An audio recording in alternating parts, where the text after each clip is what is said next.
Hello दोस्तों, कैसे हैं आप। आज की मूवी का नाम है मास जतारा, जो इस समय बहुत पॉपुलर हो रही है, इसलिए आप वीडियो को लाइक कर दीजिए। हम कहानी शुरू करते हैं। तो मूवी की शुरुआत में हम एक पुलिस वाले को देखते हैं जिसका नाम था राजा राम। उसे बताया जाता है कि सिद्धार्थ नाम के लड़के को मिनिस्टर के बेटे ने किडनैप किया है। तब राजा राम उनके अड्डे पर पहुंचता है और देखता है कि मिनिस्टर का बेटा अपने दोस्तों के साथ चिल कर रहा है। तभी राजा राम देखता है कि उस लड़के को इन्होंने मार कर टांग रखा है और फिर उसे मिनिस्टर के बेटे से पता चलता है कि सिद्धार्थ मिनिस्टर की बेटी से प्यार करता था। जब यह बात उसके भाई को पता चली तो उसने उसको मार दिया।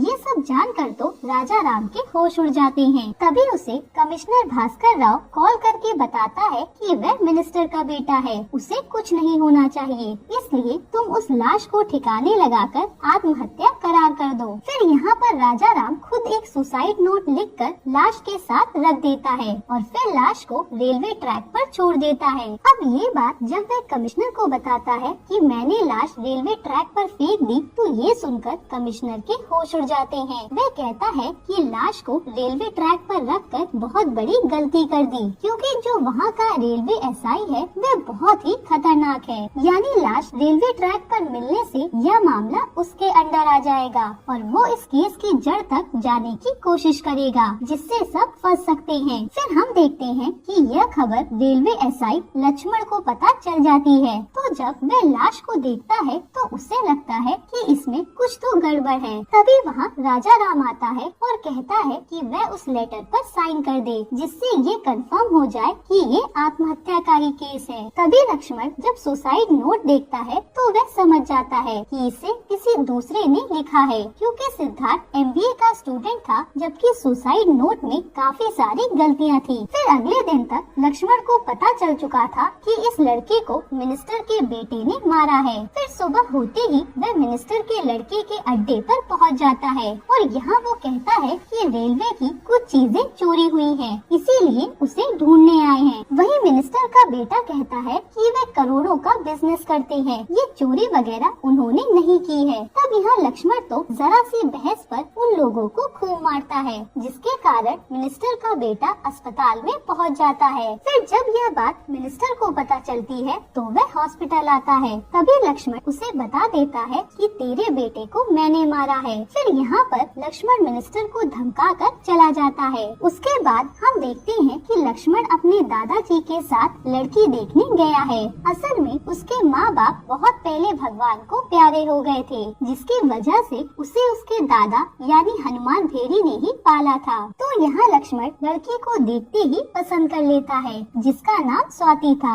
फिर जब ये घर आता है तो वह अपने दादाजी के साथ ड्रिंक कर रहा था, लेकिन थोड़ी ही देर में दादा लड़की के पापा को कॉल करके बता देते हैं कि उनका पोता तो शराबी है और बहुत अय्याशी करता है, जिसके थोड़ी ही देर बाद स्वाति लक्ष्मण को कॉल करके शादी के लिए मना कर देती है। फिर यह बात लक्ष्मण को पता चलती है तो वह अपने दादा पर बहुत गुस्सा होता है और पूछता है कि तुम हर बार मेरी शादी क्यों तुड़वा देते हो। तो दादाजी कहते हैं कि अगर उसकी शादी हो जाएगी तो वह उसे वृद्धाश्रम छोड़ आएगा। यह सुनकर लक्ष्मण उन्हें बताता है कि वह कभी भी ऐसा नहीं करेगा, पर अब क्या फायदा, दादा ने तो शादी तुड़वा दी थी। उसके बाद हम अजीत नारायण नाम के एक पुलिस ऑफिसर को देखते हैं। उसे एक मदन नाम का आदमी एक शिवड़ू नाम के आदमी के बारे में बताता है। तो मदन यहाँ पर अजीत को कहता है कि शिवड़ू विशाखापट्टनम के अंदर एक गांव में गांजे की खेती करता है, यानी वह वहाँ के किसानों से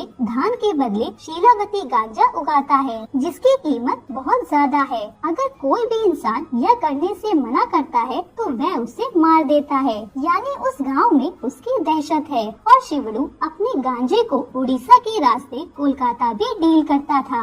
यहाँ तक कि इस काम में बड़े बड़े बिजनेसमैन, पॉलिटिशियन भी उसकी मदद कर रहे हैं। उसके माल पर एक खास किस्म की मोहर होती है, जिसे देखते ही पुलिस भी उसका माल नहीं पकड़ती। अब मदन यहाँ पर सारी इंफॉर्मेशन देने के बाद अजीत से कहता है कि वह इसके खिलाफ एक्शन ले, लेकिन अजीत भी मना करता है, क्योंकि उसको अभी भी बहुत कुछ जानना था। फिर वह कहता है कि एक पात्रो नाम का आदमी है जो कोलकाता में ही रहता है। मुझे शक है कि शिवड़ू का उसी से कुछ कनेक्शन होगा। इसके बाद हम हम शिवड़ू को ही देखते हैं। एक जगह पर एक ऑफिसर ने उसके माल को पकड़ लिया होता है, तो शिवड़ू खुद पुलिस स्टेशन जाता है और उसे सांप के जरिए मार देता है। यानी शिवड़ू एक नंबर का सनकी आदमी था, इसलिए सब उससे डरते थे। वहीं दूसरी तरफ हम लक्ष्मण को देखते हैं, जिसका ट्रांसफर उसी गांव में होता है जहां पर शिवड़ू का आतंक था। तो जब यह बात अपने दादा से बताता है तो वे बहुत खुश हो जाते हैं, क्योंकि वहां से उनका घर काफी नजदीक था। लेकिन दिक्कत यह थी कि लक्ष्मण उन्हें नहीं ले जाना चाहता था, क्योंकि वहां अच्छे अस्पताल नहीं थे और खतरा भी बहुत ज्यादा था। इसीलिए वह उन्हें वृद्धाश्रम भेजने की सोचता है। इससे उसके दादा बहुत नाराज हो जाते हैं कि मुझे लगा ही था कि तू मुझे वृद्धाश्रम भेज देगा। फिर वे गुस्से में लक्ष्मण को श्राप देते हैं कि उसकी कभी शादी नहीं होगी, और ये सुनने के बाद भी लक्ष्मण अकेला उस गांव के लिए निकल जाता है। वह वहां पहुंचता है तो देखता है कि रेलवे स्टेशन की हालत बहुत खराब थी, यानी वहां बहुत गंदगी थी। यहाँ तक कि स्टेशन पर भैंस बकरी भी बांधी गई थी। लक्ष्मण ये सब देखते ही समझ चुका था कि यहाँ के हाल और भी बुरे हैं, इसलिए वह कांस्टेबल सुबू से कहता है कि यहाँ की सफाई हो जानी चाहिए। तभी अचानक उसकी नजर कुछ लोगों पर पड़ती है जो स्टेशन पर ही गांजा पी रहे थे। तो उन्हें रोकने के लिए लक्ष्मण उनके पास जाता है और उनसे कहता है कि वे पब्लिक प्लेस पर गांजा नहीं पी सकते हैं। फिर वो पूछता है कि उन्हें यह गांजा कहाँ से मिला, लेकिन वे लोग बताने के बदले उसे अकड़ दिखा रहे थे। तभी लक्ष्मण उन्हें बहुत मारता है और पकड़कर पुलिस स्टेशन में ले जाता है, जहाँ पर इंस्पेक्टर गोपाल मौजूद था। तो लक्ष्मण उसे बताता है कि ये लोग पब्लिक प्लेस पर गांजा पी रहे थे, इनको बंद करो और गांजा बेचने वालों को भी पकड़ो। तभी गोपाल उनको बंद करने के बजाय लक्ष्मण को ही डराता है कि वह एक आरपीएफ पुलिस है, उसे अपने काम पर ध्यान देना चाहिए, यानी वह उसके मामले में दखल न दे, यह उसका मैटर है, वह खुद संभाल लेगा। अब यह सुनने के बावजूद भी लक्ष्मण कुछ नहीं बोलता, वह वहाँ से चुपचाप चला आता है। उसके बाद रात को सोते समय एक और घटना घटती है। असल में कुछ लोग शिकार कर रहे थे, तो गोलियों की आवाज सुनकर लक्ष्मण सुम्बू के साथ जंगल की तरफ जाता है। वह देख पाता है कि उन्होंने एक मोर को मारा था। तो जब वह इसके बारे में बोलता है तो उनका कहना था कि वे रोज ऐसा करते हैं, इसमें क्या बात है। अब वह उन्हें लेकर एक फॉरेस्ट ऑफिसर के पास पहुंचता है, तो वहाँ पता चलता है कि फॉरेस्ट ऑफिसर ने ही यह सब करने को बोला था, यानी सभी अपनी मनमानी कर रहे थे। वहीं इंस्पेक्टर गोपाल भी मौजूद था। फिर से लक्ष्मण को धमकाते हुए कहता है कि वह उनके काम में दखल ना दे। तो यहाँ पर भी चुपचाप लक्ष्मण घर चला आता है। जिसके बाद लक्ष्मण स्टेशन पर बैठा था, तभी वही लोग उसको चिढ़ाने आ जाते हैं। तभी लक्ष्मण को एक चीज याद आती है और वह कहता है टिकट दिखाओ। बस यही बहाना उसे मिल चुका था। फिर वह सभी को दौड़ा दौड़ा कर मारता है। उसी समय वह एक लड़की को देखता है जिसका नाम था तुलसी, जो एक साइंस की टीचर थी। तो लक्ष्मण भी तुलसी से बात करने लगता है। इसके बाद हम शिवड़ू को देखते हैं, जिसने एक लड़की को जंजीर में बांधा था। असल में वह उसे बचपन से प्यार करता था, तो उससे शादी करना चाहता था, लेकिन वह इसके लिए तैयार नहीं थी। तभी वहाँ उसके आदमी आ जाते हैं जिनको लक्ष्मण ने मारा था। उन्हीं में से उसका मामा भी था। यह देखकर शिवड़ू भड़क जाता है कि किस पुलिस वाले ने उसके आदमियों को सिर्फ एक टिकट के लिए इतना मारा। वहीं दूसरी तरफ लक्ष्मण तुलसी के पीछे पागल हो गया था, क्योंकि उसे लग रहा था कि उसकी होने वाली बीवी मिल गई। वहीं दूसरी तरफ शिवड़ू को कोई बताता है कि उसके आदमियों में एक पुलिस वाला है। यह सुनते ही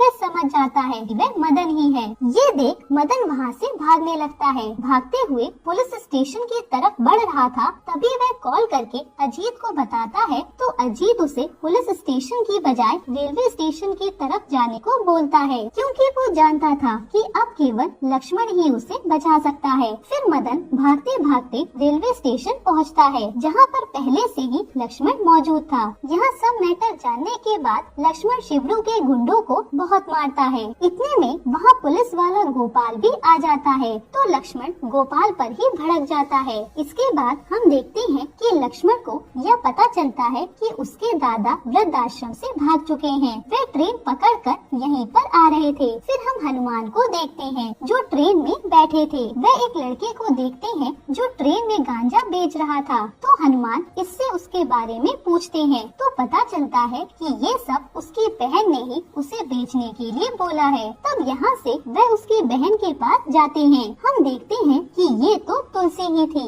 यानी उसने लक्ष्मण से झूठ बोला था कि वह टीचर है। वह तो यहाँ पर अपने भाई और बाप के साथ मिलकर गांजा बेचती थी। तब यहाँ तुलसी और हनुमान के बीच बहस हो जाती है। खैर इसके बाद हनुमान लक्ष्मण के पास पहुँचता है। लक्ष्मण उसे देखते ही सुनाने लगता है कि वो यहाँ क्यों आए हैं, लेकिन दादा का कहना था कि वे 2-3 दिन में चले जाएंगे। तब लक्ष्मण भी दादा को तुलसी के बारे में बताता है कि उसे एक लड़की मिल चुकी है, वह बहुत ही अच्छी है। इतने में दादा उससे कहते हैं कि यहाँ की लड़कियाँ ठीक नहीं हैं, यहाँ शादी मत करना, क्योंकि मैंने एक लड़की को देखा था जो गांजा बेच रही थी। लेकिन दादा को यह नहीं पता था कि लक्ष्मण उससे ही प्यार करता है। फिर थोड़ी ही देर में यहाँ पर शिवड़ू आता है। वह बताता है कि उसने मदन को बचाने की कोशिश करी थी तो उसने उसे भी मार दिया है। इसके साथ ही वह लक्ष्मण को भी धमकी देता है कि वह आने वाली यात्रा में उसकी बलि देगा। यह कहते हुए शिवड़ू चला जाता है। पर ये सब सुनकर लक्ष्मण आग बबूला हो गया था। अब अगले दिन लक्ष्मण अपने दादाजी को लेकर स्टेशन जाता है। असल में वह आज उसे तुलसी से मिलाने वाला था। वह उसकी खूब तारीफ किए जा रहा था, लेकिन जब तुलसी वहाँ अपने पापा के साथ आती है तो उसके दादा तो तुलसी को देखते ही रह जाते हैं। यहाँ पर तुलसी की असली सच्चाई पकड़ी जाती है कि बाप बेटी स्टेशन पर गांजा बेचते हैं। यह सुनकर लक्ष्मण की भी आंखें फटी की फटी रह जाती हैं। तभी वहाँ से तुलसी भाग जाती है। फिर कुछ दिन बाद आज गोपाल के बेटे का जन्मदिन था तो उसकी माँ से पता चलता है कि वह अपना जन्मदिन मनाने अपने दोस्तों के साथ गया है। लेकिन उधर हम देखते हैं कि वह बहुत ज्यादा नशे में था, क्योंकि उसने गांजा पी रखा था, जिससे एक बाइक एक्सीडेंट में वो मारा जाता है। फिर जब यह बात लक्ष्मण को पता चलती है तो वह गोपाल को बहुत डांटता है कि उसका बेटा उसकी वजह से ही मरा है, क्योंकि अगर वह गांजा को बेचने का परमिशन नहीं देता तो उसका बेटा आज जिंदा होता। ये सब सुनकर गोपाल की आंखें खुली रह जाती हैं और वो फैसला लेता है कि अब वह शिवलू को गांजा बेचने नहीं देगा। फिर अगली सुबह हम देखते हैं कि शिवलू ट्रक में माल लोड कर रहा था, जिसे वह कोलकाता भेजने वाला था। लेकिन अचानक वहाँ पर गोपाल आ जाता है। वह उसे माल ले जाने से रोकता है और शिवलू का सारा माल जब्त कर लेता है। इस चीज से शिवलू बहुत गुस्सा था। वह यहाँ पर तो कुछ नहीं करता, लेकिन रात को अपने कुछ गुंडे भेजकर गोपाल को मरवा देता है। ये बात जब लक्ष्मण को पता चलती है तो उसे बहुत ही ज्यादा गुस्सा आता है और अब उसे किसी भी तरह शिवड़ू को खत्म करना था। फिर एक दिन शिवड़ू को अपना माल कोलकाता भेजना था तो वह कोलकाता चला जाता है और अपने लोगों को बोलता है कि वह पुलिस स्टेशन से अपना सारा माल ले ले। तो हम देखते हैं कि वह पुलिस स्टेशन में जब्त हुआ सारा माल वापस ले लेते हैं और पहाड़ी के रास्ते कोलकाता के लिए निकल पड़ते हैं। लेकिन तेज बारिश की वजह से रास्ते में ही पत्थर गिर जाता है, जिससे वे आगे नहीं बढ़ सकते थे। इसलिए वे फैसला लेते हैं कि अब वे ट्रेन में माल को भरकर कोलकाता ले जाएंगे। फिर जब वे एक मालगाड़ी से अपना सारा माल लोड करके ले जा रहे थे तो इस गांव के स्टेशन पर लक्ष्मण उस गाड़ी को रोक देता है, जिसके चलते उनका सारा माल पकड़ लिया जाता है और लक्ष्मण उन्हें बहुत मारता है। वहीं यह माल रेलवे के जोन में आ चुका था, इसीलिए इस पर लक्ष्मण एक्शन ले सकता था। इसीलिए वह शिवड़ू को धमकाता है कि अब वह उसे नहीं छोड़ेगा, जिस पर शिवड़ू उसे काफी सारे पैसे देने की बात करता है, पर लक्ष्मण नहीं मानता। उसके बाद शिवड़ू एसपी को कॉल करके उसे बताता है कि उसे हर हाल में का माल वापस चाहिए। इस पर एसपी का कहना था कि चिंता मत करो, रेलवे के अंडर में जितना माल पकड़ा जाता है वह पुलिस के ही पास आता है। तो उस माल को लाने के लिए एसपी एसआई राजा राम को भेजता है, जिसका वहाँ जल्दी ट्रांसफर हुआ था। फिर हम देखते हैं कि वही राजा राम पहले ही लक्ष्मण से मिल चुका था। तो जब उसे पता चलता है कि माल लक्ष्मण ने ही पकड़ा है तो वह समझ जाता है कि अब उसे कुछ और दिमाग चलाना होगा।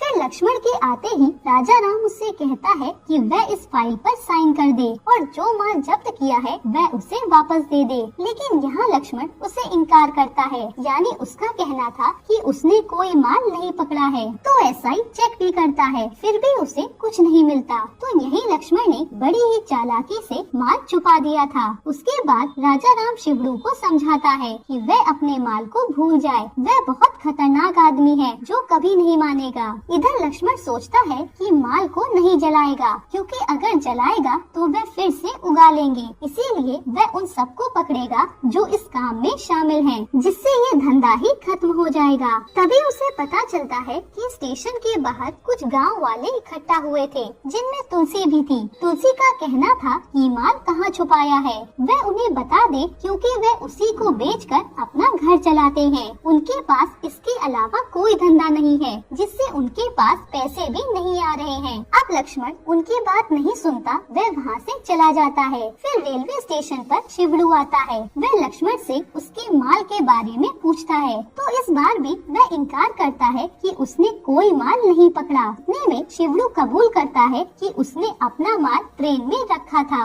यह सुनते ही लक्ष्मण उसे रेलवे में स्मगलिंग करने के जुर्म में अरेस्ट कर लेता है। फिर जब यह बात एसपी को पता चलती है तो वह भागते हुए वहां पहुंचता है और उसे छोड़ने को बोलता है। इस पर लक्ष्मण कहता है कि मैंने कुछ नहीं किया, वह तो खुद बोला कि वह स्मगलिंग कर रहा था। हालांकि फिर भी एसपी उसे छुड़ा लेता है, जिसके बाद शिवड़ू सोचने लगता है कि लक्ष्मण ने रातों रात माल गायब कर दिया, शायद उसने माल को जंगल में छुपाया हो। इसीलिए वह फॉरेस्ट ऑफिसर से कहता है कि वह पता करे कि जंगल में उस रात कोई ट्रक गया था क्या। इधर तुलसी प्लान बनाती है कि वह उससे माल के बारे में पता करेगी, इसलिए वह लक्ष्मण को डिनर के लिए इनवाइट करती है। तो जब लक्ष्मण उसके घर डिनर के लिए आता है तो हम देखते हैं कि खाने में तुलसी ने कुछ मिलाया था ताकि वह सच सच बोल दे। फिर यहाँ पर तुलसी मौके का फायदा उठाते हुए उसके माल के बारे में पूछती है। तब लक्ष्मण बताता है कि उसने पुरानी ट्रेन के डिब्बे में माल छुपाया है। इधर लक्ष्मण की बताई जगह पर शिवड़ू के गुंडे उसे ढूंढने जाते हैं, लेकिन उन्हें कुछ नहीं मिलता। वहीं दूसरी तरफ शिवड़ू को फॉरेस्ट ऑफिसर एक सीसीटीवी फुटेज दिखाता है, जिससे पता चलता है कि लक्ष्मण ने उनका माल टाइगर रिजर्व जोन में छुपाया था, मगर वहाँ पर भी ट्रक खाली था। उसके बाद रात को लक्ष्मण देखता है कि तुलसी और उसके पिता किसी से गन डील कर रहे थे। यह देखते ही लक्ष्मण उन पर भड़कने लगता है कि तुम लोग कभी सुधरने नहीं वाले। तब यहाँ लक्ष्मण को एक बात पता चलती है, असल में तुलसी की एक बहन थी जिसे शिवड़ू ने किडनैप किया था। उसे जंजीरों से बांध रखा था क्योंकि वह उससे शादी करना चाहता है। यहाँ उसको छुड़ाने के लिए तुलसी ने प्लान बनाया था कि वह अपनी एक गैंग बनाएगी, यानी कुछ लोगों को इकट्ठा करके शिवड़ू से लड़कर अपनी बहन को छुड़ाएगी। तो उसके लिए उसे कम से कम 3 लाख रुपए चाहिए थे, इसलिए वह गांजा बेचकर पैसे इकट्ठा कर रही थी। यह सुनकर लक्ष्मण सब कुछ समझ जाता है। फिर यहाँ से वह शिवड़ू के घर की ओर जाने लगता है। तभी रास्ते में उसे वही लोग मिलते हैं जिन्होंने गोपाल को मारा था और वो लक्ष्मण को भी मारना चाह रहे थे। तब लक्ष्मण तो एक एक करके उनको बड़ी बेरहम से मार डालता है और फिर सीधा शिवड़ू के पास आता है। फिर वो उसके गुंडों को मारता है और तुलसी की बहन को भी छुड़ा लेता है। फिर जब शिवड़ू खुद लड़ने आता है तो लक्ष्मण उसे पीटकर जंजीर में बांध देता है, जिसके बाद अपनी बहन को सेफ देखकर तुलसी और उसके पापा बहुत खुश होते हैं। उसके बाद हम देखते हैं कि शिवड़ू के पास पांथों का एक आदमी आता है, क्योंकि शिवड़ू ने उसका माल नहीं पहुंचाया था। इसलिए वह कहता है कि मैं उस ऑफिसर से बात करूंगा जिसने माल पकड़ा है, हम उसे पैसे देंगे। इस पर ये लोग कहते हैं कि वो तो इनकार कर रहा है कि उसने माल नहीं पकड़ा और वो बड़ा ही टेढ़ा ऑफिसर है। फिर अब उस आदमी को ट्रक के पास ले जाया जाता है जिसे जंगल में छोड़ा गया था। तो वह ट्रक को देखकर समझ जाता है कि कुछ गड़बड़ है। वो कहता है कि इसके टायर में काली मिट्टी लगी है जबकि यहाँ लाल मिट्टी है। इसका मतलब ये है कि यह ट्रक कहीं काली मिट्टी वाली जगह गया होगा। तो उस आदमी के कहने के हिसाब से वह काली मिट्टी वाले एरिया में पहुँचते हैं। तो वहाँ सच में वह माल एक घर में पड़ा हुआ था, लेकिन उस माल की रखवाली हनुमान कर रहे थे। फिर हनुमान तो धीरे धीरे करके सभी को मारना शुरू करते हैं और यहाँ पर यह पता चलता है कि वह एक रिटायर्ड आर्मी ऑफिसर थे। लेकिन वहाँ पर शिवड़ू के साथ पांथो भी आ जाता है और ये लोग मिलकर हनुमान को मार देते हैं। फिर ये लोग अपना सारा माल उठा के ले जाते हैं। वहीं जब यह बात लक्ष्मण को पता चलती है तो वह वहाँ भागते हुए आता है और अपने दादा की लाश देखकर वह बहुत रोता है। जिसके बाद सीन यही कट होता है और हम देखते हैं कि लक्ष्मण को बांधकर लटकाया गया है। वहीं पांथो और शिवड़ू उसकी बलि देना चाहते थे, लेकिन अचानक लक्ष्मण जंजीर छुड़ा लेता है और इन सबको मारने लगता है। असल में ये तो लक्ष्मण का ट्रैप था, जहाँ वो इन लोगों को खूब मारता है। फिर वह उनके सामने उनका सारा माल जला देता है, जिसे देखकर शिवड़ू के होश उड़ जाते हैं। जिसके बाद यहाँ अब पांथो को मारने के बाद वह शिवड़ू का सर काट देता है। इस तरह से लक्ष्मण ने अपने दादा का बदला ले लिया था। फिर हम देखते हैं कि लक्ष्मण शिवड़ू के बाकी आदमियों से स्टेशन पर भीख मंगवाता है और फिर तुलसी से शादी करके वहाँ से चला आता है। यहीं पर ये मूवी खत्म होती है। दोस्तों, आपको ये कहानी कैसी लगी कमेंट में बताना। मैं मिलती हूँ आपसे अगली मूवी के साथ।